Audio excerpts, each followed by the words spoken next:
Salve, rapaziada, tranquilinho com vocês? Como é que vocês estão? Também? Antes de começar esse vídeo aqui, achei importante deixar o aviso pra vocês que esse vídeo aqui é um daqueles famosos vídeos especiais que eu vou ficar, tipo, 50 minutos comentando sobre alguma coisa que eu gosto. Então não esquece de pegar alguma coisinha pra comer aí, se pá, porque deve te ajudar a aproveitar melhor o vídeo, beleza? Beleza então, vamos nessa. Oi, eu sou o Link, e hoje eu tô aqui pra falar de Tokyo Ghoul. O negócio é o seguinte, há mais ou menos uns 2 anos atrás por aí, eu fiz esse vídeo aqui chamado de Tokyo Ghoul é melhor do que você se lembra. Onde nesse vídeo eu falei que Ken Kaneki, o protagonista de Tokyo Ghoul, era um dos meus protagonistas favoritos de todas as histórias de mangá que eu já tinha lido na vida. E também falei que Tokyo Ghoul era possivelmente o meu mangá favorito que eu já li. E muitas pessoas na época me cobraram pra poder fazer um vídeo todo falando sobre toda a jornada do Kaneki, sobre toda a história do personagem, porque eu prometi que faria esse vídeo. E pois é, já faz tipo uns 2 anos que eu fiz essa promessa, as pessoas continuam me cobrando até hoje. Então hoje é dia da gente falar sobre isso. Por que eu acho que Tokyo Ghoul é uma obra-prima? Porque eu acho que Kaneki Ken é um personagem tão interessante assim. Esse vídeo vai ter um monte de visões filosóficas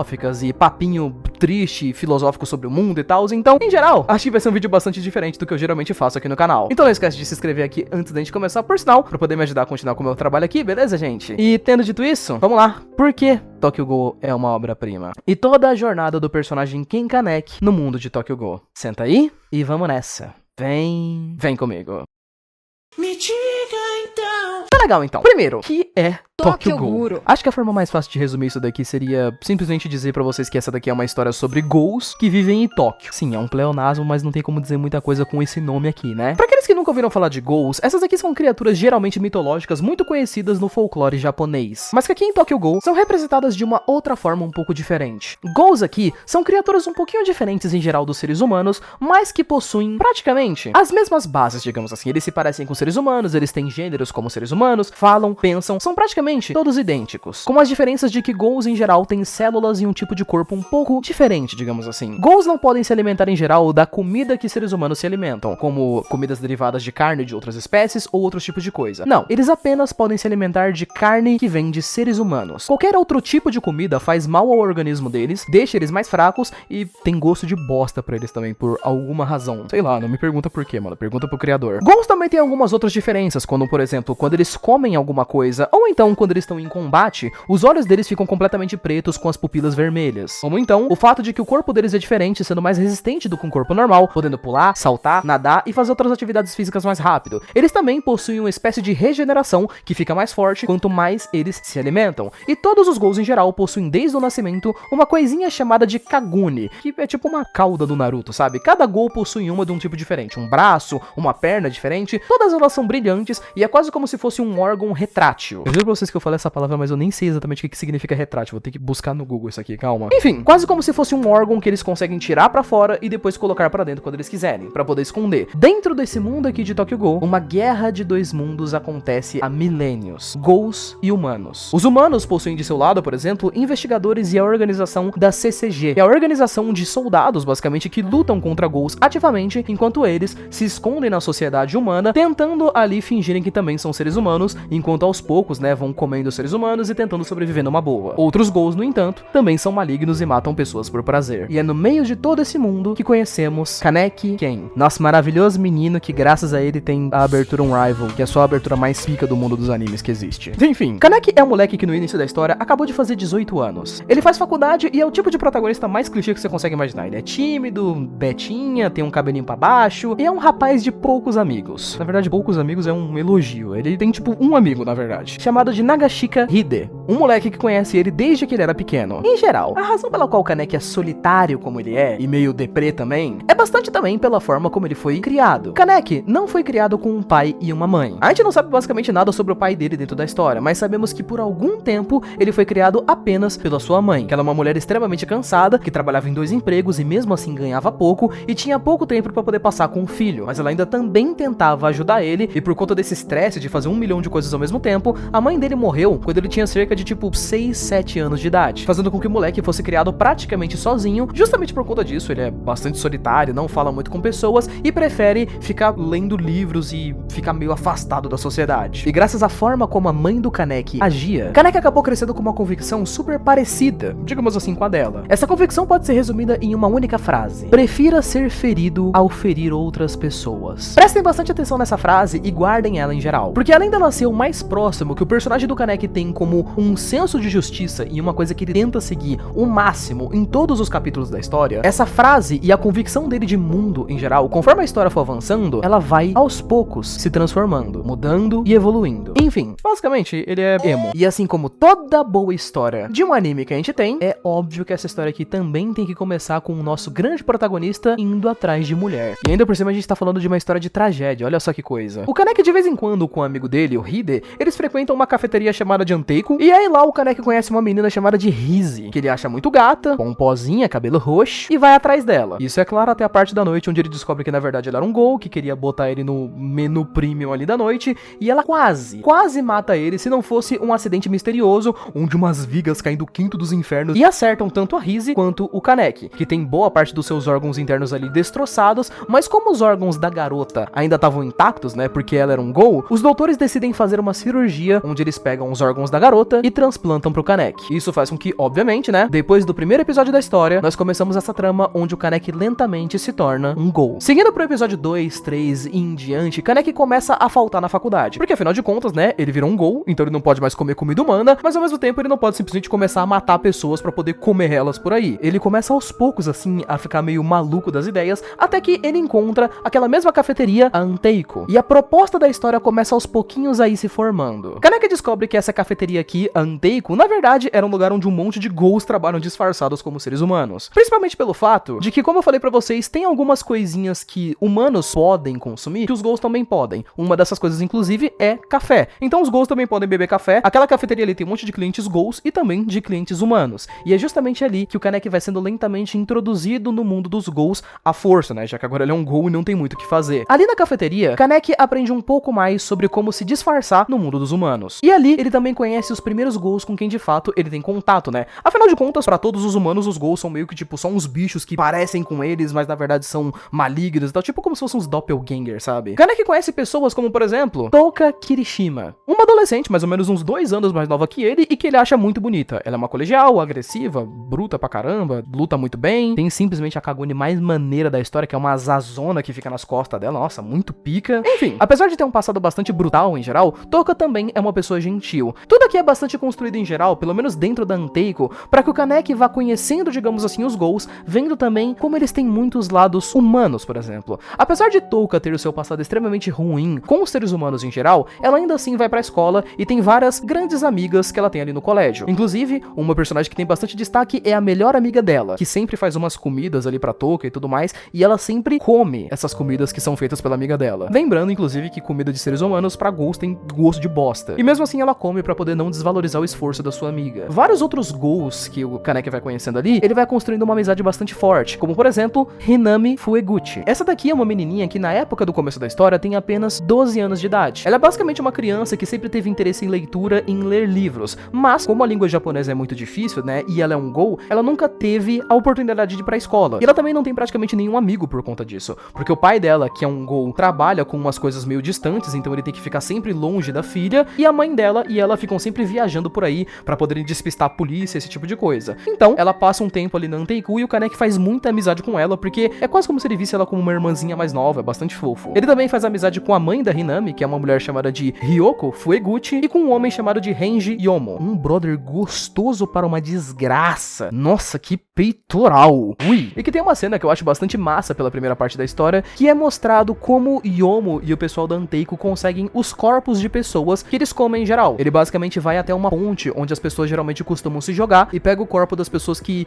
desvivem lá nessa ponte pra poder comer. Basicamente, o pessoal da Anteiko decide devorar pessoas que decidiram desviver, digamos assim, ao invés de simplesmente matarem pessoas inocentes. A primeira etapa da história em geral, jovens, os primeiros 60 capítulos do mangá, a gente poderia dizer, né, também são os primeiros 12 episódios do anime, a primeira temporada. Ela é feita pra poder apresentar bastante pra gente o mundo em geral de Tokyo Ghoul, de ambos os lados, inclusive. O Kaneki aqui vai sendo bem aos poucos apresentado ao mundo dos ghouls, tanto ghouls legais quanto ghouls ruins. Um grande exemplo que a gente tem de ghoul ruim, vamos supor, é o Tsukiyama Shu, que é um cara que aparece pela primeira vez lá pro episódio 5, por exemplo, que é um maluco, tipo, milionário, manipulador, mó pinta esquisito pra caramba. Esse daqui é, tipo, o personagem mais estranho que tem na história inteira, facilmente. E também é um dos melhores personagens da história junto com isso. Tsukiyama Shu, inicialmente, é basicamente um milionário que ninguém sabe que ele é um ghoul, mas ele é. Em geral, esse maluco tem um clube gigante, VIP, assim, dentro da casa dele, que é quase como se fosse uma naquelas baladas VIP, tá ligado? Misturado com aqueles clubes de caça. Sabe aquelas pessoas que, tipo, caçam por diversão? É basicamente isso. Eles têm o costume de pegar humanos, escravizar, colocar numa jaula pra poderem lutar um contra o outro, e os humanos que forem perdendo, eles vão cozinhando e servindo pros clientes. Tipo, mó bagulho bizarro dos infernos. Mas ao mesmo tempo, nós também temos seres humanos ruins. Mado Kureyo. Eu costumava chamar ele de investigador Zoyujin, porque eu acho o nome dele difícil de falar. Mas enfim, Mado é um investigador Ghoul que já foi casado e teve bastante pessoas importantes pra ele que ele perdeu pra Ghouls ao longo da sua vida. Depois de ter perdido sua esposa e outras pessoas que ele gostava, ele se tornou um ser humano vingativo. Ele não acredita que Ghouls sejam como os humanos. Ele apenas acredita que eles fingem sentimentos. São animais que caçam pra poder se alimentar e é isso aí. Ele não hesitaria em matar um monte de crianças Ghouls se ele simplesmente descobrisse que são Ghouls. Não interessa se tem sentimentos ou não. Ghouls são ruins e essa é a verdade absoluta. E no meio dessa guerra de dois lados é onde o Kaneki se encontra logo no começo da história. Como uma pessoa que viveu por 18 anos como um ser humano e agora vive como um Ghoul. Ele conheceu Ghouls que são boas pessoas, que são legais, inclusive respeitosos com seres humanos, mesmo que pudessem ser pessoas babacas. Assim como ele também conheceu humanos bons e humanos ruins. Pra Kaneki, então, no começo da história, não existe exatamente uma verdade absoluta. Ghouls são bons e humanos são ruins e Ghouls são bons. Ele acaba entendendo a ideia muito cedo de que toda essa guerra de dois lados que existe na história é, em grande maioria, de pessoas que querem vingança. E só. A diferença é como a maioria das pessoas lidam com isso. O personagem da Kirishima Touka, por exemplo, que ela vira amiga do Kaneki, descobrimos que logo no início da sua vida, ela perdeu ambos os pais para investigadores Ghouls, que são seres humanos. E mesmo assim ela cresceu e não se tornou uma pessoa amarga que detesta humanos. Assim como existem humanos que perderam seus parentes para Ghouls e não odeiam os Ghouls com todas as forças também. Gosto como a história tenta não apenas apresentar pra gente todo a respeito do mundo Ghoul e entre outras coisas em geral, como também trabalhar bastante a respeito do personagem do Kaneki e toda aquela ideologia que eu tinha falado pra vocês lá no início, né? Toda aquela coisa do prefira ser ferido ao ferir os outros, que se torna levemente irônica depois do momento que o Kaneki virou uma droga de um Ghoul e pra sobreviver, outras pessoas têm que morrer porque ele precisa jantar perninhas de outras pessoas. Pelo menos pelo que a gente consegue entender, gente. Nos primeiros 12 episódios da história, é que o Kaneki tem bastante camadas em geral, mas as principais que são muito apresentadas pra gente é que ele é extremamente determinado e ele é muito teimoso também. Essa coisa dele de prefira ser ferido ao ferir os outros é muito presente no personagem. Tanto é que mesmo que ele seja um Ghoul agora, ele simplesmente se recusa a comer carne humana. Um detalhe interessante da história aqui é que Ghouls, jovens, bem diferente dos seres humanos, quando eles ficam tipo 2, 3 dias sem comer nada, eles começam a enlouquecer. Eles simplesmente saem correndo por aí, tentando procurar por alguma coisa pra poder comer, porque eles querem muito devorar a primeira coisa que eles conseguirem encontrar. O Kaneki, não, dane-se. O Kaneki sabe que dá pra consumir café, por exemplo, pra poder enganar a fome. Então, em todos os momentos que ele pode, ele simplesmente toma café. Ele não come nenhum pedaço de carne, a não ser quando é extremamente necessário pra ele, quando a vida dele ou de outras pessoas que ele gosta estejam ameaçadas, ele continua tentando se manter o mínimo no mundo dos Ghouls. E a história vai avançando. Kaneki conhece um Ghoul ruim ali que tenta matar ele por aqui, conhece o Tsukiyama que tenta comer ele junto com outras pessoas ali, um monte de outras coisas vão acontecendo, até que nós chegamos em um arco que começa a mudar completamente as coisas, que é o arco onde a família da Hinami acaba sendo morta. Lembra da Hinami? A menininha que eu falei pra vocês que tinha 12 anos e tudo mais? Então,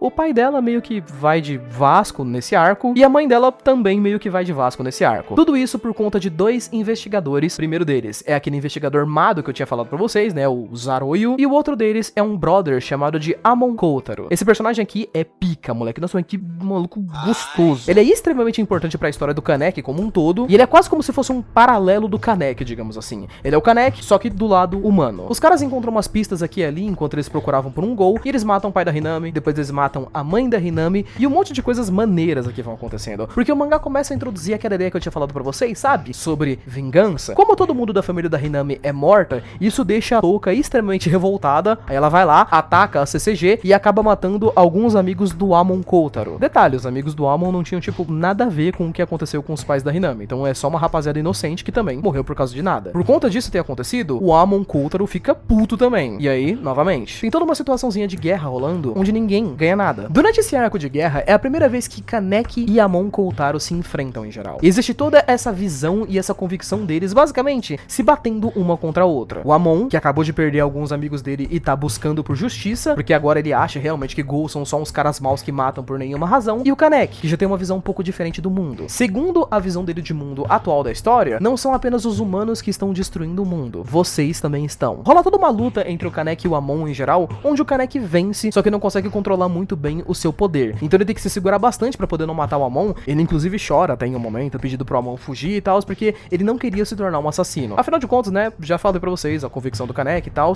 e é a partir desse momento onde o Amon também começa a pensar um pouco sobre os Ghouls em geral, porque parece que o Kaneki tinha sentimentos. Então, ele era um assassino como todos os outros Ghouls, ou ele realmente poupou o Amon por piedade mesmo, por empatia? Isso fica na cabeça dos dois personagens e a história continua se desenvolvendo, tanto com o conflito interno do Kaneki, quanto com outras coisas. Mas assim como tudo nessa história aqui, esse arco pacifista do Kaneki em geral chega a um fim bastante precoce, a partir do momento em que nós entramos no arco da Aogiri. Eu acho que se vocês já assistiram Tokyo Ghoul, vocês provavelmente sabem que o design mais conhecido do Kaneki dentro de toda a história, com certeza absoluta, não é esse visual bostinha aqui dele com a blusinha verde, mascarinha e cabelo preto. É o design dele shed com cabelo branco, maneirão e tal, que todo mundo conhece, que é o design Ed e tudo mais. É nesse arco aqui que esse design finalmente chega. Ao final dos 12 primeiros episódios da história, nós temos esse pequeno arco a respeito de uma organização bizarra chamada de Aogiri. É como se fosse uma organização terrorista, sabe? São os ghouls malucos que matam gente e que tem um monte de ghouls bizarros lá dentro, como por exemplo, um cara chamado de Jason. Jason é basicamente um dos malucos mais perigosos de Tóquio, ele é doido e se tornou assim porque ele é um ghoul que já foi capturado. Então os seres humanos já fizeram torturas físicas e psicológicas nele, ele ficou meio traumatizado e hoje em dia age por conta de impulsos e violência. Ele é tipo facilmente um dos personagens mais bizarros da primeira temporada do anime e ele tava procurando pela Rise. Mas já que a Rise morreu e ele achou o Kaneki, que tem tipo o mesmo cheiro dela, eles simplesmente vão até Anteiko, pegam o Kaneki e sequestram ele, levando ele embora. E no meio disso tá rolando praticamente toda uma invasão, onde os caras da Aogiri estão sendo invadidos pela CCG, então tem toda uma guerra gigante de humanos versus ghouls, em que no meio disso o Kaneki tá capturado e o pessoal da Anteiko tem que salvar ele. Esse é basicamente um grande resumo, é claro, do que acontece nos 12 primeiros episódios da história, mas em geral, como esse vídeo aqui é focado na jornada do Kaneki e não no mangá inteiro, eu vou ter que resumir uns bagulho aqui porque, mano, esse mangá é grande pra desgraça, pelo amor de Deus. Enfim, vou ser sincero pra vocês, jovens. Essa é uma das melhores etapas de um mangá que eu já li na minha vida. Toda essa parte, desde o ponto onde o Kaneki é capturado até o ponto onde ele vai embora dali. Então, vamos lá. Como eu disse pra vocês, a partir do momento que o Kaneki é capturado pelo Jason, ele é submetido a vários tipos de torturas físicas diferentes. Jason vai lá, arranca dedo do menino, arranca pedaço do dedo do pé, da mão, puxa cabelo, bate, bota ele pra poder assistir vídeo infantil no YouTube, faz ele perder em aposta no tigrinho, tudo de mais terrível assim que vocês conseguem imaginar. Kaneki passa por dúzias de torturas. Mas assim como eu já tinha falado pra vocês desde o começo da história, por mais irônico que pareça, ele é bastante determinado. E ele é uma pessoa muito mais forte do que ele parece. O próprio Jason, inclusive, chega a dizer isso, que apesar de ter passado por torturas físicas durante dias, ele ainda permanece com a mente intacta. Então, Jason tem uma ideia. E a história começa a avançar bastante com essa ideia. O Jason começa a passar por torturas psicológicas, tentando quebrar as convicções nas quais o Kaneki acreditava. E como eu disse pra vocês, qual é a única convicção que o personagem tem desde o começo da história, a qual ele mais se apegava desde o início de tudo? Prefira se ferir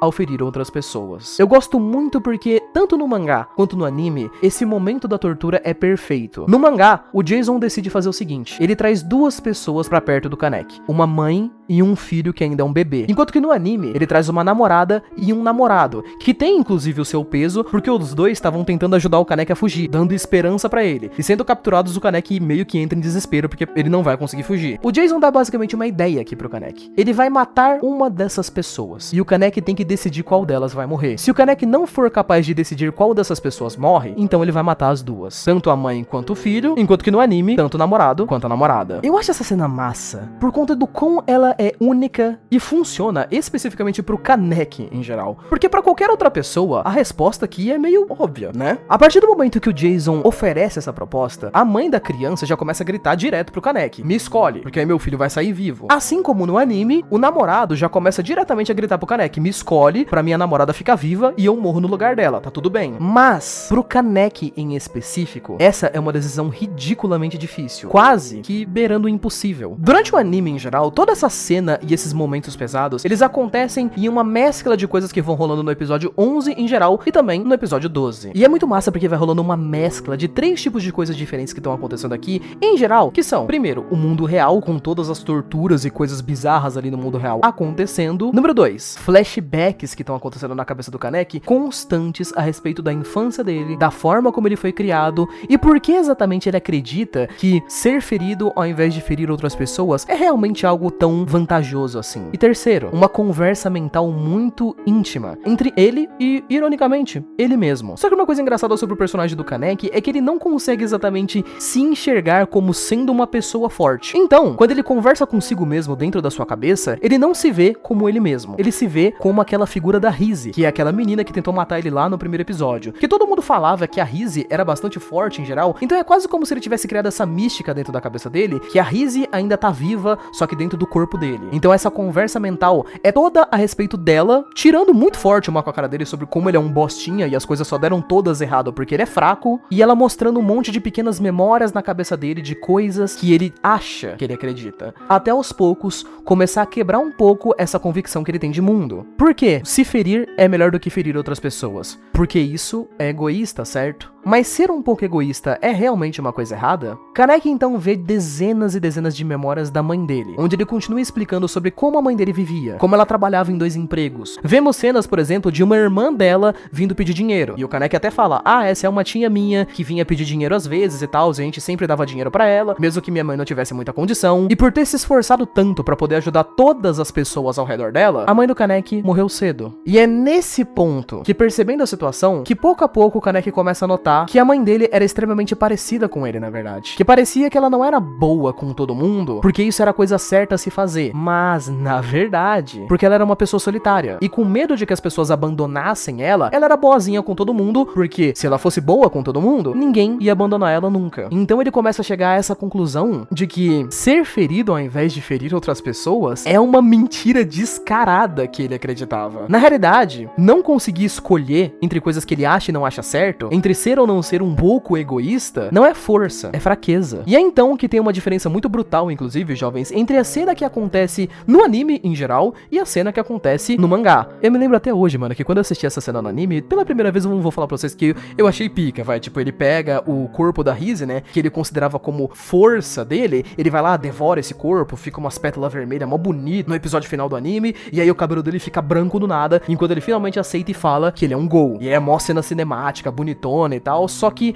no mangá, eu acho que essa cena é tipo umas 30 vezes mais emblemática. Porque como eu tinha dito pra vocês, o moleque viveu 18 anos da vida dele sendo teimoso sobre as convicções que ele acreditava. E de repente, ele foi forçado pelo mundo a mudar, a descobrir que tudo isso na verdade era uma mentira. No mangá, o cabelo do Kaneki não fica simplesmente branco do nada e as unhas dele fica preta. Não, o cabelo dele fica branco rapidamente por conta do estresse, por conta de perder e voltar a ter órgãos de um momento pro outro. O momento em que ele aceita que ele é um Gol no mangá é uma página dele literalmente rasgando a própria cara. E é então que a gente tem a famosa cena onde o Kaneki luta com o Jason com um rival tocando de fundo. Nossa, essa cena é uma delícia também, meu Deus do céu. Top cenas pica que eu já assisti na minha vida. Eu sei, eu tô pagando mó pau pro anime aqui, gente, mas desculpa, eu sou fã de Tokyo Ghoul, vou fazer o quê? Foi mal. Enfim, existe uma conclusão a qual o Kaneki chega aqui. Afinal de contas, aquela ideia dele de ferir aos outros se foi. E aqui, ele cria uma nova visão de mundo. Número 1, ele decide que viver é devorar os outros. Então, a partir de agora, ele vai se permitir ser um pouco mais egoísta com as coisas que ele quer. E número 2, ele desiste completamente daquela ideia de que não são os Ghouls que estão corrompendo o mundo, são os humanos também. Ele simplesmente chega à conclusão de que não é ele, não são as pessoas que estão erradas, é o mundo que tá errado. E alguém deve ter sido responsável por corromper o mundo, mas talvez ele nunca descubra exatamente quem seja essa pessoa. Então, ele luta com Jason, muda e pois é. E aqui, gente, vale um pequeno destaque por sinal. Lembra que eu falei pra vocês que eu fiz um vídeo lá 2 anos atrás falando sobre como Tokyo Ghoul era muito melhor do que as pessoas se lembravam? Então, nesse vídeo, eu falava justamente muito sobre as diferenças que Tokyo Ghoul tinha do mangá original que tinha sido feito pro estúdio do anime. Porque depois dessa parte aqui, jovens, chegava finalmente a fase de edits no TikTok do Kaneki. Cabelo branco, máscara, agora ele tá pimposo, tá shed, tá estiloso, tá edgy. E na realidade, pessoas que leram mangá, jovens, sabem que isso daí é tudo tipo a maior farsa que existe no mundo. Os caras que fizeram um anime de Tokyo Ghoul fizeram a maior cagada de toda a terra, fazendo com que o Kaneki parecesse tipo o maior shed de todos a partir do momento que ele fica com o cabelo branco. Porque a grande realidade é que de todas as fases do mangá, essa é a que o moleque mais sofre facilmente. Sabe o que aconteceu aqui com o Kaneki, jovens? Não é que ele ficou shed, que ele decidiu ficar épico do nada. O que acontece aqui, gente, é que o moleque tá traumatizado. É isso. No mangá, o que rola a partir daqui, jovens, é que o Kaneki tem sim uma mudança em geral. Mas sim, ele continua o mesmo por dentro. E vocês podem perceber isso pelas pequenas atitudes que o personagem tem logo depois da sua luta contra o Jason. Sim, Sim, ele luta contra o Jason. Sim, ele quase mata o Jason. Sim, ele arranca a Kagome do Jason, fazendo com que ele não possa mais lutar. Mas percebam no detalhe que ele mesmo fala, depois de ter lutado com o Jason, que ele não mataria o Jason. Simples e unicamente, ele não mataria o Jason porque ele não queria matar. Lembre-se do detalhe que o Jason ficou torturando ele por dias, arrancou dedo, matou pessoas inocentes e tal. E mesmo com isso, Kaneki ainda consegue raciocinar de forma lógica que o Jason também sofreu torturas de humanos. Ele também foi uma vítima desse ciclo de ódio maluco que é aquele mundo. Ele não odeia o Jason. Óbvio, ele não salva a vida do cara, mas ele se recusa a matar o Jason também, porque ele ainda não quer se tornar um assassino brutal. Percebam que apesar da mudança, do personagem estar mais instável, digamos assim, ele ainda não mudou completamente. A partir daqui, em geral, na história, jovens, é como se o Kaneki tivesse duas facetas, digamos assim. E isso é representado, inclusive, até na forma como o autor desenha ele nos capítulos. Sempre que o Kaneki for conversar com pessoas que ele já conhecia, for fazer coisas que ele já gostava de fazer, vocês vão perceber que o autor vai desenhar ele exatamente da mesma forma como ele era antes. Ele ainda tem aquele rosto e aquela feição gentil, aqueles olhos um pouco tristes, mas também carregados de sentimentos. A única diferença dele agora é que o cabelo dele ficou branco. E é isso aí. Nós temos cenas que vão acontecer no mangá mais pra frente, por exemplo, nessa fase dele de cabelo branco, que mostram ele fazendo coisas que são absurdamente fofinhas, tipo, ele saindo com a Hinami de mãozinhas dadas pra eles irem comprar livros, porque ele meio que, né, trata ela como se fosse uma irmã mais nova. Temos ali cenas, por exemplo, dele fazendo o cabelo da Hinami também, muito fofinho. Cenas dele lendo livros, dele conversando com pessoas. Ele, em geral, ainda parece aquele rapaz educado, fofo, tímido que ele era antes. Mas o detalhe que a gente tem agora é que, ao menor sinal de perigo, ele simplesmente invoca todos aqueles traumas que ele teve em toda a primeira fase do anime e joga isso em cima de outras pessoas. É bastante interessante, inclusive, a forma como o Kaneki se torna, entre aspas, forte daqui pra frente, porque ele simplesmente usa coisas de outras pessoas como sua força. Ele luta como a Rise lutava, como a Touka lutava, e ele usa ameaças exatamente da mesma forma que o Jason. Como, por exemplo, ele adquire aquela mania do Jason de ficar estalando o dedo toda hora quando ele vai lutar. Ele também faz ameaças às pessoas da mesma forma como o Jason fazia. Tipo, quando ele luta com o Jason, por exemplo, a forma como ele faz uma ameaça pra ele é aquele quanto é 1000-7, que é literalmente uma frase do próprio Jason. Depois, quando ele vai lutar com a Yato, por exemplo, que é o irmão mais novo da Touka, pouquinho tempo depois disso, quebra todos os ossos lá do moleque e tal, do mesmo jeito que também aconteceu com ele. Algum tempo depois, ele vai perseguir um vilão da história lá, conhecido como Madame A. Quando ele persegue esse vilão, ele tem que ameaçar essa mina. E ele ameaça ela, dizendo exatamente sobre, tipo, se ela sabia exatamente qual era a sensação de ter uma centopeia dentro do próprio ouvido. Que é basicamente uma coisa que também o Jason fez com o Kaneki. Então, percebam que se você olhar essas cenas por de dentro do contexto, elas ficam bem mais brutas. Porque não são Kaneki sendo forte, sendo pica. Na realidade, são ele não sendo forte. São ele sendo só traumatizado mesmo, é só triste. Enfim, a segunda parte do mangá aqui, ela rola bastante coisa. Mas a grande maioria delas são realmente uma parte de tragédia. Kaneki, em geral, sai da Anteiko. Ele fica desaparecido por bastante tempo, porque agora que ele é um Gol de fato, né? Ele acredita que as pessoas vão caçar ele na faculdade e, consequentemente, em algum momento vão chegar na Anteiko, na cafeteria, e vão descobrir o pessoal lá. E ele também não quer que o pessoal da Anteiko fique seguindo ele pra algumas coisas. Ele tem coisas que ele quer fazer, ele quer descobrir como ele se tornou um Gol, ele quer descobrir coisas sobre aquele mundo dos Gols em geral, e por conta disso, ele cria o seu próprio grupo e decide fazer as coisas do seu próprio jeito. Ele não volta a falar com a Touka, com o pessoal da Anteiko depois disso, ele só some durante uns meses, enquanto o pessoal da Anteiko vive em paz e vai vendo notícias de que ele apareceu em algum lugar, fez um massacre e acabou com um monte de gols ruins, e ele vai virando meio que um Batman ali da situação. Enfim, essas pesquisas às quais o Kaneki vai fazer em geral, são várias. Ele quer descobrir sobre um cara chamado de Dr. Cannon, por exemplo, que foi um cara que já teve contato tanto com a Ogiri, que é aquela organização lá de gols e tal,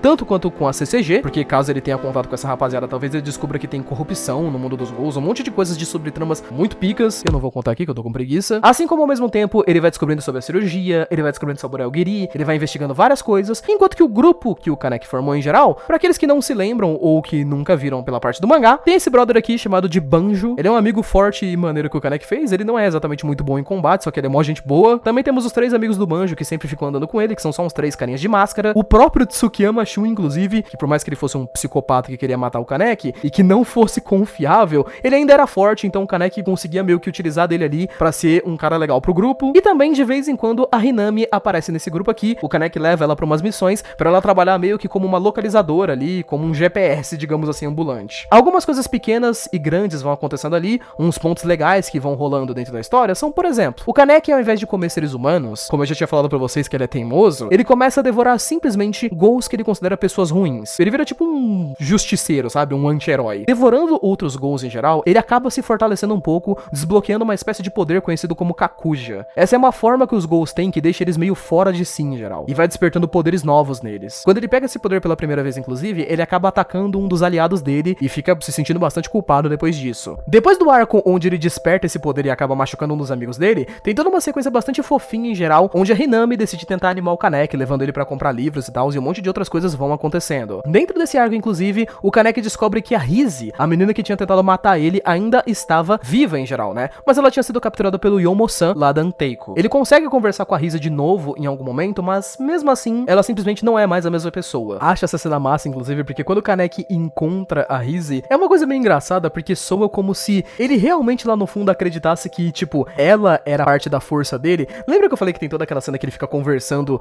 internamente com ele mesmo, só que ele vê a Rize, ao invés de ver ele mesmo? Parece que o maluco era tão biruto que ele realmente acreditava que a Rize estava dentro do corpo dele, tipo um superpoder, alguma coisa do tipo. E por fim, ele também se reencontra com a Toka em algum momento. E ela realmente briga bastante com ele sobre como ele mudou, de certa forma. E ela não gostaria que ele tivesse mudado. O fim do mangá de Tokyo Ghoul original, jovens, ele é simplesmente um dos finais mais trágicos que eu já vi, provavelmente da minha vida. Porque por conta do Kaneki ter desaparecido e tal, por conta de várias outras coisas, os caras acabaram, de certa forma, descobrindo que a Anteiko, a cafeteria, era um lugar onde os Ghouls se escondiam. Então, o pessoal da Anteiko foi atacado em massa por um exército da CCG. Uma guerra final começou, com o Kaneki ainda seguindo aquele lado de teimosia dele em geral, né, de tentar salvar todo mundo, vou ir lá, vou tentar salvar todo o pessoal da Anteiko. Algumas pessoas como a Toka e o Yomo conseguem fugir. Outras pessoas como o gerente da loja, o Sr. Yoshimura, que já era velho e era o cara mais forte ali, ficam e se sacrificam para que os outros possam fugir. Ah, Link, e sobre o Kaneki, como é que é a participação dele no último arco? Então, o Kaneki, a gente poderia dizer que ele meio que morre no último arco. Entre aspas, tá? Entre aspas. Mas no fim de tudo, em geral, jovens, o que acontece é que o Hide, aquele melhor amigo do Kaneki, que tava procurando ele desde que ele desapareceu da faculdade, aparece, diz que já sabia de tudo, só que ele chega num momento onde o Kaneki já tinha, tipo, lutado com um monte de gente, perdido o controle, e a gente fica, digamos assim, sem saber o que aconteceu com o Hide. Pelo menos nessa parte original do mangá. Fica meio que um clima mostrando como se talvez o Kaneki tivesse devorado ele, tivesse matado ele, a gente não sabe direito. Kaneki, em geral, também luta com o Amon Koutaro e arranca um braço dele nesse pedaço da história.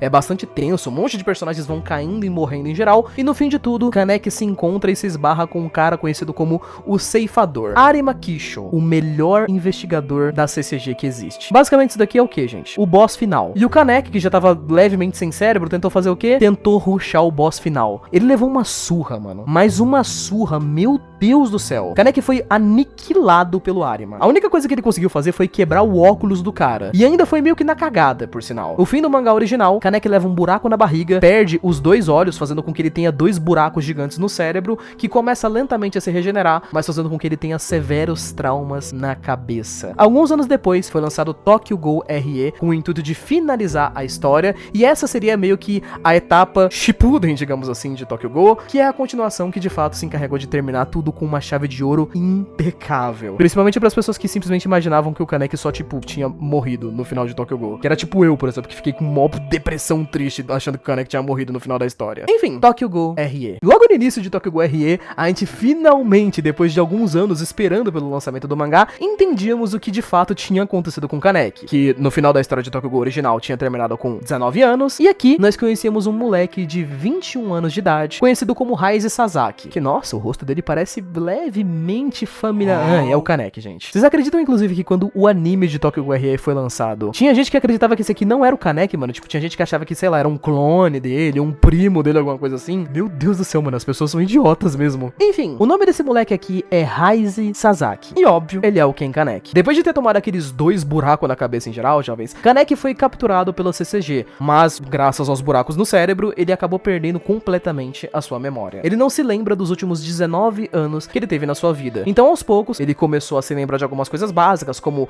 fazer pra ler, por exemplo. Ele pegou alguns livros, foi lendo, e o Arima Kisho, né, o melhor investigador da CCG, viu que tinha um potencial interessante naquele moleque e decidiu que eles poderiam simplesmente treinar ele pra se tornar uma espécie de força do bem. Já que ele não tinha mais memórias de que ele era um Ghoul, por que não transformar ele num agente da humanidade pela CCG? Eles dão a ele o novo nome de Raize Sasaki, e ele é criado pelo Arima, como se fosse uma espécie de pai dele, e pela agente Akira Mado, como se fosse a mãe dele. Ele reconhece esses personagens como figuras paterna e materna, inclusive é muito bonitinho a relação que ele tem com a Akira Amado em geral, principalmente pelo fato de que, como vocês sabem, o Kaneki não teve mãe. Então é muito detalhista esses detalhes dele gostando muito de ter uma mãe pela primeira vez e ficando bastante feliz em geral com a presença dela. Enfim, apesar de algumas leves diferenças na sua personalidade, jovens, Raize ainda é o Kaneki. Ele não muda nada. A única diferença geral aqui que a gente tem do personagem, principalmente, é o fato de que parece que boa parte dos traumas e do estresse dele que ele tinha a respeito de tudo que aconteceu em Tokyo Ghoul da primeira parte, simplesmente desaparece, né? Porque o moleque teve uma amnésia severa, então ele não se lembra mais de nada. Tanto é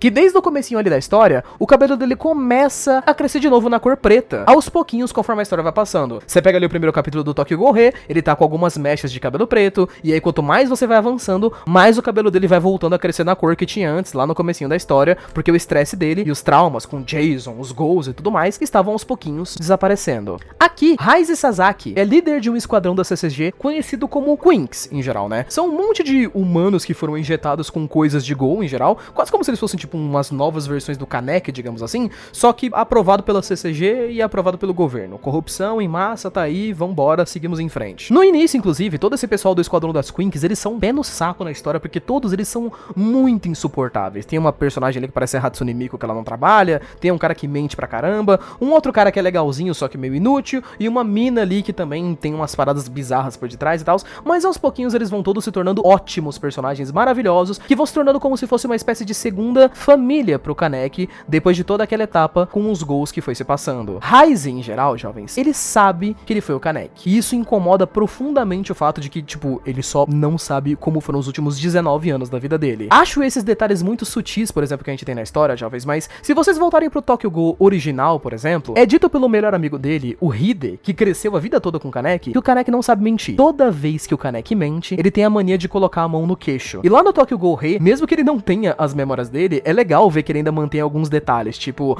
toda vez que o Kaneki mente ali no Tokyo Ghoul Rei, né, o Sasaki, quando ele fala, por exemplo, que ele tá vivendo tranquilo agora, que ele tá feliz com a vida que ele tá tendo agora, ele ainda assim sempre bota a mãozinha no queixo. São detalhes mínimos, mas que, cara, acrescentam tanto na escrita do autor. Nossa, esse mangá aqui é uma delícia, cara, meu Deus do céu. Enfim, aos poucos, conforme essa história vai se passando, já que ela tá rolando 3 anos depois, vamos reencontrando personagens que a gente já conhecia. Encontramos a Toka, por exemplo, que agora tem uma nova cafeteria chamada de Re, que é uma cafeteria que tem os remanescentes ali, né? Todo o pessoal que era da Anteiko também tá ali. A primeira vez que Kaneki encontra ela de novo, ele não se lembra exatamente dela, mas ele chora. E novas pessoas vão se reencontrando com Kaneki pouco a pouco, inclusive alguns até que simplesmente não querem fazer ele tentar voltar, já que parece que ele tá vivendo uma vida muito mais feliz e tranquila da forma como tá. Enquanto que alguns outros tentam a todo custo fazer com que ele se lembre. Como Tsukiyama, por exemplo, tentando conversar com ele, fazer com que ele se lembre de alguma coisa. E o próprio Raize Sasaki em si começa investigações pra poder tentar descobrir mais sobre o próprio passado. Isso finalmente acontece lá pelo capítulo 53 de Tokyo Ghoul Rei. E de novo, o personagem do Kaneki é muito aprofundado quando isso acontece. Lembra que, como eu tinha falado pra vocês, por conta de estar com aquele bagulho na cabeça, né, os buracos que tava regenerando, Kaneki não tava com praticamente nenhuma das suas memórias de volta. No capítulo 53, finalmente ele começa a se lembrar mais,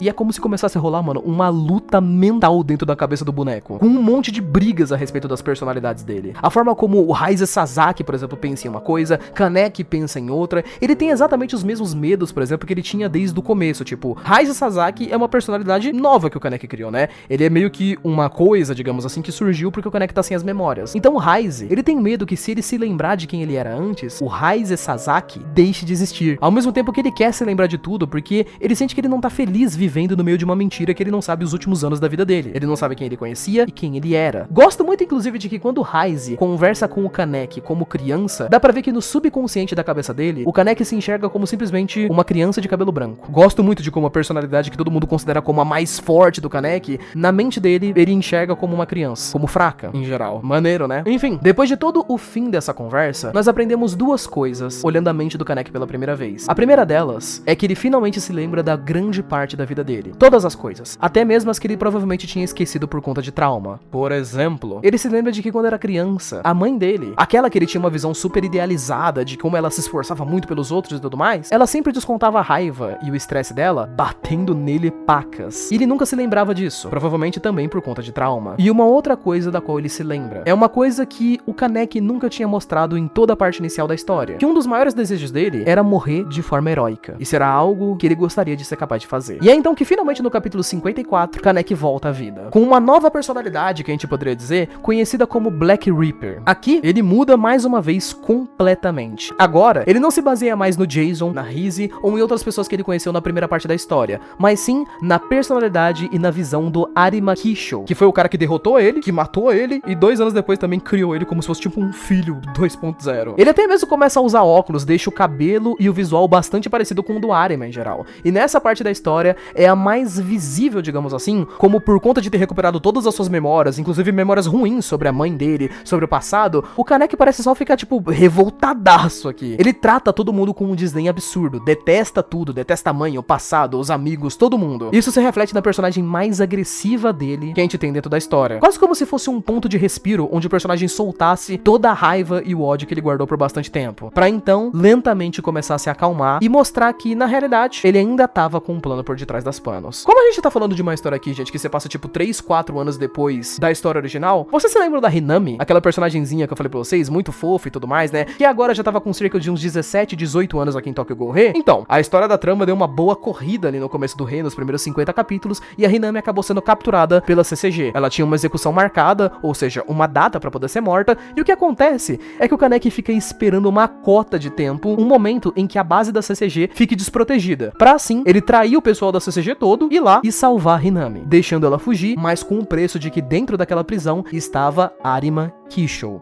o maior investigador da CCG. Então, ele praticamente tinha em mente o seu maior objetivo, né? Ele ia salvar todos os seus amigos e ia morrer de forma heróica no final. Mas... então o Kaneki vai em direção a lutar com Arima com o objetivo de morrer. Mas não é exatamente isso que acontece, porque... pois é, aqui eu acho que é um daqueles momentos que, infelizmente, por isso daqui ser um vídeo de não ter 45 horas, eu não vou ter que resumir algumas coisinhas de plot e de trama em geral, mas pra vocês que quiserem saber, pelo menos em médio, o que rolou, o Arima não mata o Kaneki em uma luta. Na realidade, ele se deixa ser morto. E isso é por uma razão bastante específica, jovens. Mas, bom, vamos lá. Eu acho que pra poder falar sobre isso em geral, eu preciso explicar um pouco sobre todo o conceito, tanto da Aogiri, aquela organização terrorista lá de Ghouls, quanto do próprio Arima. E como esses dois juntos tinham um plano pra poder criar uma coisa chamada de Rei de um Olho Só. Então, vamos lá. Tá vendo essa menininha de cabelo verde que tá aparecendo aqui na tela agora, jovens? Essa menininha aqui é conhecida como Tatatsuki Sen. É uma escritora muito popular que, na grande realidade, o nome dela de verdade é Eto. Ela é um Ghoul e é a líder da organização Aogiri. Desde o início da história, jovens, o objetivo principal em relação da Aogiri é meio que, se vocês forem parar pra observar a história, criar uma lenda. Eles criam uma espécie de lenda urbana de um cara conhecido como Rei de um Olho Só, o Ghoul mais forte que existe. Esse Ghoul mais forte que existe é o Pika. O ponto aqui é que tanto a Eto quanto o Arima corroboram para que esse plano faça sentido. Para que, Link? Bom, para que isso mude o mundo inteiro de Tokyo Ghoul quando esse rei finalmente aparecer pro povo. Pensem no seguinte, jovens. Quando o Arima luta com Kaneki, ele chega nessa conclusão de que Kaneki era a pessoa perfeita para ser o rei de um olho só. Kaneki já foi um humano. Ele viveu como Raiz Sasaki pelo lado dos humanos da CCG. Ele viveu como um humano normal. Ele viveu como um Ghoul também. Ele viu todos os lados do mundo. Ele sabe quais são os principais problemas e tem ideias de como ele poderia tentar resolver aquilo. Então, acontece o seguinte. A Eto, com a Aogiri, criaram todo esse gigantesco boato de que existe, em algum canto do planeta, existe o Rei de um Olho Só. E ele é o Ghoul mais pica que existe no mundo. E o Arima deixa o Kaneki matar ele. Ou seja, Kaneki se torna o Rei de um Olho Só, o Ghoul que matou o maior investigador de Ghouls do mundo. Logo, qualquer Ghoul no planeta seguiria ele e obedeceria suas ordens. Eto e Arima acabam por abrir uma porta pro Kaneki, tornando que seja disponível fazer o que ele quisesse. Ele pode agora, talvez, mudar completamente o mundo. Se ele quiser fazer uma guerra pelo lado dos Ghouls, por exemplo, para que os Ghouls vençam tudo, ou se ele quiser tentar trazer a paz, isso agora está pelo menos levemente ao alcance dele. Ah, mais um detalhe. Quando o Kaneki luta contra o Arima novamente, ele volta a ter o seu cabelo completamente branco. Agora, ele não utiliza mais uma máscara, por sinal. E finalmente, ele chega na minha fase e a minha etapa favorita como personagem, jovens. A etapa em que ele se torna o Rei de um Olho Só. Depois de nós termos finalmente visto, jovens, Kaneki revoltado com o mundo porque o mundo era difícil, ou então aceitando e querendo morrer, revoltado e sendo teimoso no começo da história, finalmente temos uma versão do Kaneki aqui que é simplesmente adulto. Ele encontra o que ele quer fazer e se agarra completamente nisso. E é aqui que, depois de ter derrotado Arima e voltado pra Anteiku, né, pra cafeteria, revisto todos os seus amigos e revisto todas as suas visões de mundo, Kaneki cria uma organização conhecida como Black Goat, as Cabras Negras. E essa organização junta literalmente todos os personagens que o Kaneki já conheceu em geral. Humanos que gostavam do Kaneki, Ghouls que gostavam do Kaneki, que pra mim, jovens, é a melhor etapa da história de Tokyo Ghoul, porque ela começa a trabalhar justamente essa coisa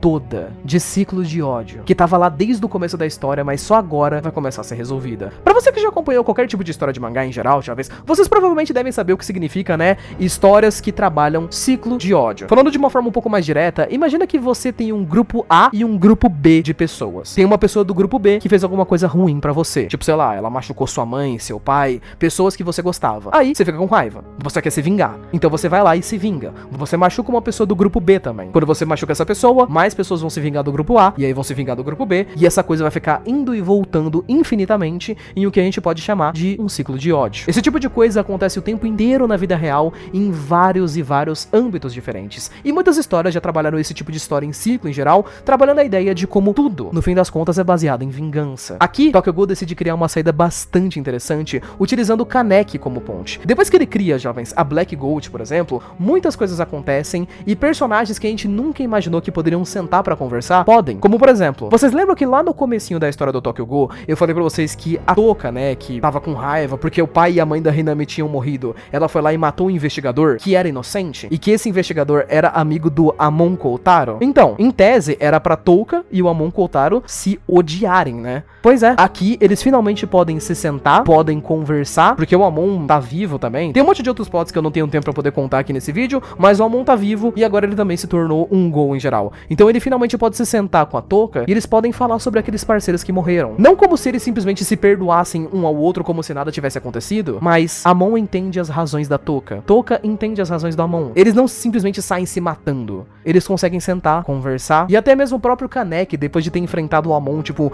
umas 5, 6 vezes no mangá, e várias vezes eles terem mudado um ao outro, inclusive toda essa rivalidade dos personagens, do Amon Koutaro com o Kaneki, ela é uma rivalidade muito pica na história do mangá. Depois de eles terem se visto várias vezes só em confronto, eles finalmente também puderam sentar e conversar um com o outro. É simplesmente impecável tudo isso. Depois que o Kaneki funda a Black Gold geral, jovens, a gente poderia ir para aquele famoso tipo de arco que a gente pode considerar ele meio que como uma história de guerra final, digamos assim, né? Todo ele, em geral, começa quando o Kaneki decide fazer uma invasão, um monte de coisas acabam dando errado, e ele é transformado em, basicamente, um centopeia gigante, basicamente. Todas as células dele são usadas, ele devora um monte de outros Kanekis e se transforma numa espécie de dragão. E pois é, não me perguntem por quê, você tem que ler um pouquinho do mangá pra poder entender isso aí, que não dá pra resumir tudo aqui também. Enfim, perto do momento onde ele se transforma em um dragão, por exemplo, existe um desenvolvimento muito pica, cara, da história, que mostra todas as versões do Kaneki conversando uma com a outra. Pra mim é uma das cenas e um dos capítulos mais interessantes que eu já vi em um mangá na minha vida, porque é quase como se fosse uma esquizofrenia do Kaneki. Mostra a versão dele inicial conversando com as outras versões, e ele de cabelo branco, ele de cabelo preto, tipo, é mó da hora. E pra poder falar, inclusive, uma outra coisa que eu acho muito massa aqui, que engloba muito o final da jornada do Kaneki, é que finalmente ele começa também a conhecer um pouco do amor. Ele e a Toka acabam se apaixonando bastante nessa última etapa do mangá.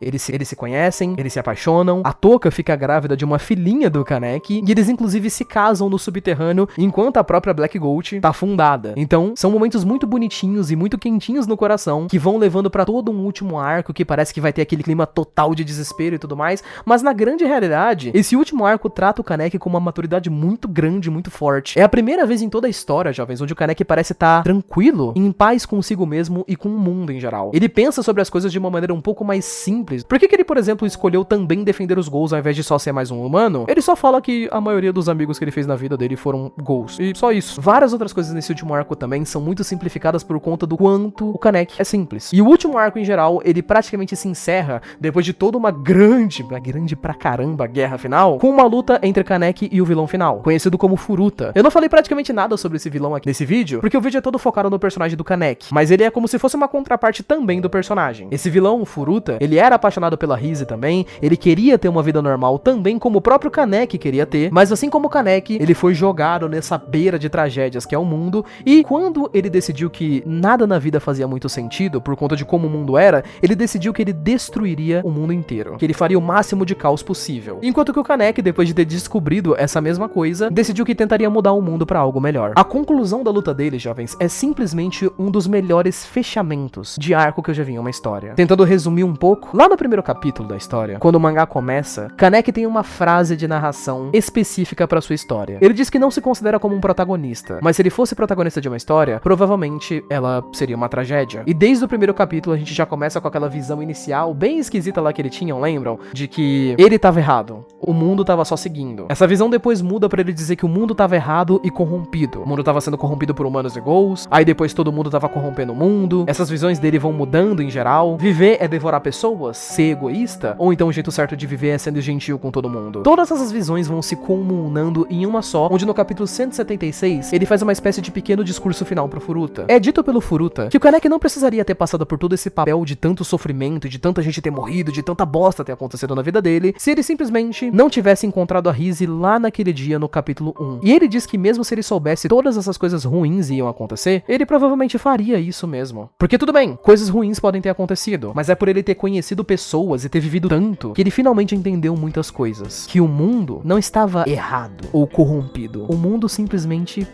depois de ter vivido e experienciado muito, Kaneki chegou a essa conclusão seca e extremamente interessante. No capítulo 177 de Tokyo Go, ele detalha um pouco mais essa ideia de como ele chegou a sua conclusão final, de que não, ele não era o protagonista de uma história de tragédia. Na realidade, todas as pessoas eram protagonistas das suas próprias vidas. Todas as histórias, sem nenhuma exceção, eram tragédias. Todas as pessoas as quais ele conheceu e as quais ele iria conhecer tinham passado por suas próprias tragédias pessoais. Fizeram coisas ruins pra outras pessoas, mas outras pessoas fizeram coisas ruins pra elas também. Elas perderam coisas, mas fizeram com que outros perdessem coisas. Deram ordens, mas obedeceram ordens. Fizeram 1 milhão de coisas e também receberam 1 milhão de coisas. No fim, tudo em tese era em vão. Depois da vida, pessoas eram esquecidas. A vida era, em tese, uma tragédia. Triste pra caramba, mas ainda com vários momentos onde as pessoas desejavam ser belas. Não é que o mundo necessariamente estava errado, ou que o Kaneki precisasse mudar o mundo completamente. No fim das contas, ele só estava tentando criar um mundo onde os ghouls, amigos dele, e os humanos pudessem minimamente conviver em paz de alguma forma onde não precisasse existir uma guerra entre eles. No fim das contas, era impossível mudar o mundo todo, porque o mundo não se baseava em uma coisa simples o suficiente como duas ideias, uma guerreando com a outra, mas com várias pessoas as quais todas viveram as suas tragédias pessoais. E mesmo que ele passasse a sua vida inteira indo atrás de pessoa por pessoa pra poder mudar a cabeça delas, ele nunca conseguiria. Então o que restava era, enquanto ele estava vivo, tentar viver a melhor vida que ele conseguisse. No final de tudo, jovens, nós tivemos uma jornada onde o Kaneki termina o seu último capítulo como um pai de família. Ele ainda luta de vez em quando e ainda trabalha em várias coisas depois de ter se tornado rei de um olho só, e de forma geral, todo o final da história de Tokyo Go realmente termina com os ghouls conseguindo conviver ali em sociedade. Algumas soluções são encontradas e agora eles realmente são aceitos como meio pessoas. Apesar de ainda sofrerem preconceito de algum lado ou outro, eles ainda conseguem viver tranquilamente. Tudo isso parece que foi pra alguma coisa. Kaneki consegue viver muito bem. Ele tem uma filha muito fofinha, uma família e boa parte dos amigos que ele conheceu na Anteiko, na CCG, humanos ou ghouls, ele ainda conhece e ainda são amigos dele. O último capítulo da história, por exemplo, é só dele conversando com o Hide, por exemplo, e falando um pouco mais sobre toda aquela visão de mundo que ele tem desde o início. Inclusive, eles até fazem uma brincadeirinha no final do mangá sobre uma frase que ele repete bastante dentro de toda a história, que é a frase de que ele não aguentava mais não ser capaz de fazer nada, porque durante toda a história ele tem vários fracassos e não aceita esses fracassos, e o Hide tira um sarrinho com a cara dele dizendo que ele gostava muito daquela frase. No fim de tudo, é engraçado, jovens. E rapaziada, eu acho que é isso. Isso é a história de Tokyo Go. Cara, esse mangá com certeza absoluta é uma das coisas mais únicas que eu já vi na minha vida. Obviamente que eu acho que depois de um vídeo de 1 hora de duração, vocês conseguem imaginar que essa história esteja entre os top coisas que eu já vi na minha vida, né? Mas por 1 milhão de razões também, né? Eu acho, gente, que eu já cheguei a falar isso daqui no canal. Se você for observar a minha opinião de histórias a respeito de animes, talvez a minha opinião possa ser um pouco mais volátil. Mas com mangás, não existe a possibilidade de conversa a respeito disso. Tokyo Go com certeza é a minha história favorita que eu já vi na vida. Inclusive, o próprio personagem do Ken Kaneki, né, é o meu protagonista favorito de todas as histórias que eu já li. De verdade, jovens, eu até queria muito fazer um vídeo, tipo, falando sobre tudo, narrando todos os detalhes, personagens favoritos e tal, só que, infelizmente, né, isso é um pouco acima do escopo do que a gente tem aqui pro canal, e nem faria muito sentido, de fato. Mas eu acho, gente, que depois de ter, de verdade, acompanhado muitas histórias shonen ao longo dos anos, assim, tipo, tipo, visto protagonistas, essas histórias com lutas, combates e tal,